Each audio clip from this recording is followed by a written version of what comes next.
We have all heard stories of a businessman who works hard to earn money. He works hard to be a good provider for his wife and children. He spends long hours at the office and brings work home on weekends. One day he comes home to an empty house. His wife has left with the kids. He knew he and his wife had problems, but rather than work to make the relationship strong, he stayed busy at work. Dismayed, his performance at work slips and he loses his job. Today, I often meet people who are too busy to take care of their wealth, and there are people too busy to take care of their health. The cause is the same. They're busy, and they stay busy as a way of avoiding something they do not want to face. Nobody has to tell them. Deep down, they know. In fact, if you remind them, they often respond with anger or irritation. If they aren't busy at work or with the kids, they're often busy watching TV, fishing, playing golf, or shopping. Yet deep down, they know they are avoiding something important. That's the most common form of laziness. Laziness by staying busy. So, what is the cure for laziness? The answer is a little greed. For many of us, we were raised thinking of greed or desire as bad. Greedy people are bad people, my mom used to say, yet we all have inside of us this yearning to have nice, new, or exciting things. So to keep that emotion of desire under control, often parents find ways of suppressing that desire with guilt. You only think about yourself. Don't you know you have brothers and sisters? Was one of my mom's favorites. You want me to buy you what? Was a favorite of my dad. Do you think we're made of money? Do you think money grows on trees? We're not rich people, you know. It wasn't so much the words, but the angry guilt trip that went with the words that got to me. Or the reverse guilt trip was the, I'm sacrificing my life to buy this for you. I'm buying this for you because I never had this advantage when I was a kid. I have a neighbor who is stone broke but can't park his car in his garage. The garage is filled with toys for his kids. Those spoiled brats get everything they ask for. I don't want them to know the feeling of want are his everyday words. He has nothing set aside for their college or his retirement, but his kids have every toy ever made. He recently got a new credit card in the mail and took his kids to visit Las Vegas. I'm doing it for the kids, he said with great sacrifice. Rich Dad forbade the words, I can't afford it. In my real home, that's all I heard. Instead, Rich Dad required his children to say, how can I afford it? He believed that the words, I can't afford it, shut down your brain. It didn't have to think anymore. How can I afford it opened up the brain and forced it to think and search for answers. But most importantly, he felt the words, I can't afford it, were a lie, and the human spirit knows it. The human spirit is very, very powerful, he would say. It knows it can do anything. By having a lazy mind that says, I can't afford it, a war breaks out inside you. Your spirit is angry, and your lazy mind must defend its lie. The spirit is screaming, come on, let's go to the gym and work out. And the lazy mind says, but I'm tired. I worked really hard today.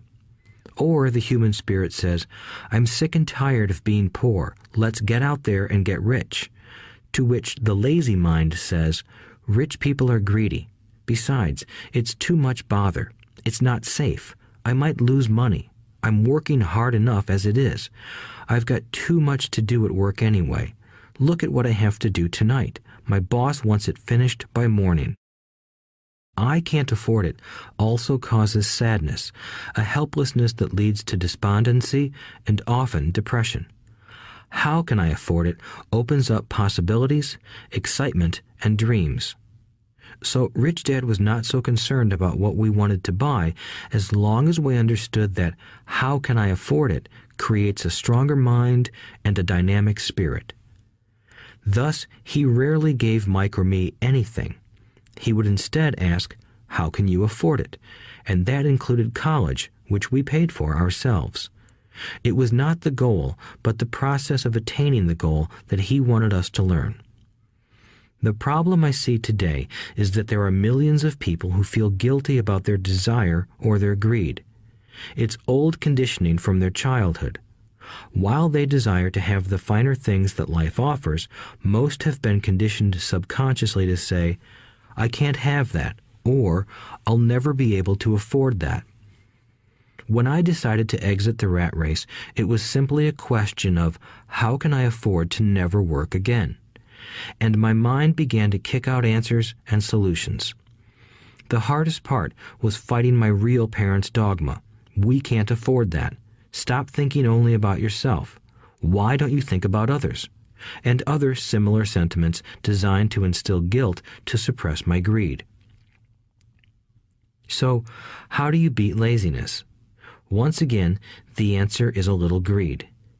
It's that radio station WIIFM, which stands for What's in it for me? A person needs to sit down and ask, what would my life be like if I never had to work again? What would I do if I had all the money I needed? Without that little greed, the desire to have something better, progress is not made. Our world progresses because we all desire a better life. New inventions are made because we desire something better.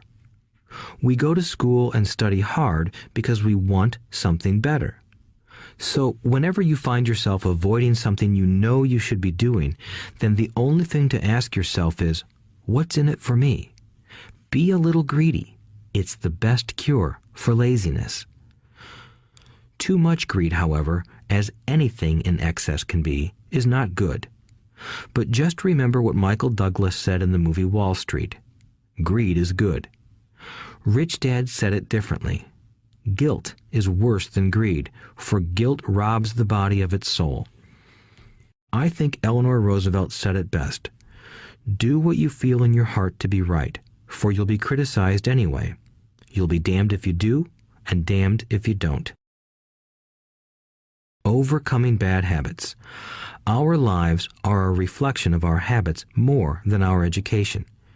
After seeing the movie Conan the Barbarian, starring Arnold Schwarzenegger, a friend said, "I'd love to have a body like Schwarzenegger." Most of the guys nodded in agreement. "I even heard he was really puny and skinny at one time," another friend added. "Yeah, I heard that too," another one said. "I heard he has a habit of working out almost every day in the gym." "Yeah, I'll bet he has to." "Nah," said the group's cynic. "I'll bet he was born that way. Besides, let's stop talking about Arnold and get some beers." This is an example of habits controlling behavior. I remember asking my rich dad about the habits of the rich. Instead of answering me outright, he wanted me to learn through example, as usual. "When does your dad pay his bills?" Rich Dad asked. "The first of the month," I said. "Does he have anything left over?" he asked. "Very little," I said. "That's the main reason he struggles," said Rich Dad. "He has bad habits. Your dad pays everyone else first. He pays himself last, but only if he has anything left over." "Which he usually doesn't," I said. "But he has to pay his bills, doesn't he? You're saying he shouldn't pay his bills?" "Of course not," said Rich Dad. "I firmly believe in paying my bills on time.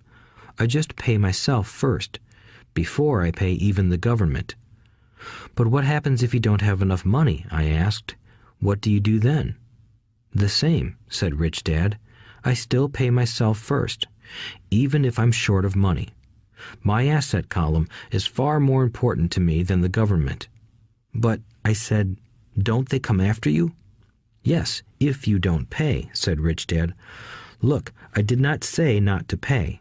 I just said I pay myself first, even if I'm short of money." "But," I replied, "how do you do that?" "It's not how. The question is why," Rich Dad said. "Okay, why?" "Motivation," said Rich Dad. "Who do you think will complain louder if I don't pay them? Me or my creditors?" "Your creditors will definitely scream louder than you," I said, responding to the obvious. "You wouldn't say anything if you didn't pay yourself." So you see, after paying myself, the pressure to pay my taxes and the other creditors is so great that it forces me to seek other forms of income. The pressure to pay becomes my motivation. I've worked extra jobs, started other companies, traded in the stock market, anything just to make sure those guys don't start yelling at me. That pressure made me work harder, forced me to think, and all in all, made me smarter and more active when it comes to money. If I had paid myself last, I would have felt no pressure, but I'd be broke. So it is the fear of the government or other people you owe money to that motivates you? That's right, said Rich Dad. You see, government bill collectors are big bullies. So are bill collectors in general. Most people give in to those bullies. They pay them and never pay themselves. You know the story of the 98-pound weakling who gets sand kicked in his face? I nodded. I see that ad for weightlifting and bodybuilding lessons in the comic books all the time. Well, most people let the bullies kick sand in their faces.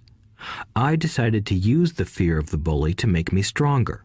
Others got weaker. Forcing myself to think about how to make extra money is like going to the gym and working out with weights. The more I work my mental money muscles out, the stronger I get. Now I'm not afraid of those bullies. I liked what Rich Dad was saying, so if I pay myself first, I get financially stronger mentally and fiscally. Rich Dad nodded. And if I pay myself last, or not at all, I get weaker.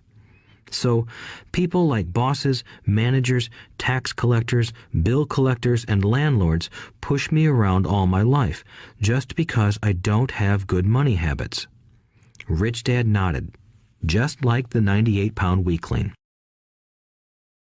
Overcoming arrogance.